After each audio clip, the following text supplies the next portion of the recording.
என்னடி தேட்டு கொடுத்துட்டு போனா? என்னதுமா? ஆன்லைன்ல புக் பண்ணாத நான் சொல்லி ஒரு பெத்தவ சொல்லி நீ மீண்டும் நடக்கிறியன்னா உனக்கு எவ்வளவு திமிரு இருக்கும், எவ்வளவு உனக்கு இருமாப்பு இருக்கும்? என்னடி சொல்ற? நான் என்னம்மா சொல்றேன், நீ தான் சொல்லுகிற. ஏன்டி புக் பண்ண?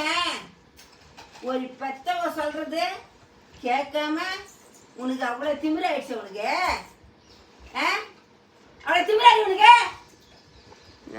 எனக்கு என்னம்மா திமிரு? உன்னை ஹாஸ்டல்ல இருந்து போய் சேர்த்துருக்கணும், அப்போ உன் கொழுப்பு அடங்கி இருக்கும். என்ன உன்னை வீட்டு உள்ள வச்சு கஞ்சி ஊற்றவே தான் நீ இந்த அளவுக்கு ஆன்லைன் போற. நீ புரியுதா? புரியுதாடி? புரியுதுமா. எதுக்கு இது பண்ண? என்ன ஹாஸ்டல்ல சேர்த்துருக்கணும், இப்ப சேர்த்துருமா? இப்ப சேர்த்துட்டு இந்த மூணுத்தையும் என் காலில் கட்டு போறியா? இப்ப நான் நிம்மதியா இருப்பேன்ல, அதுக்கு சொன்னேன். நீ நிம்மதியா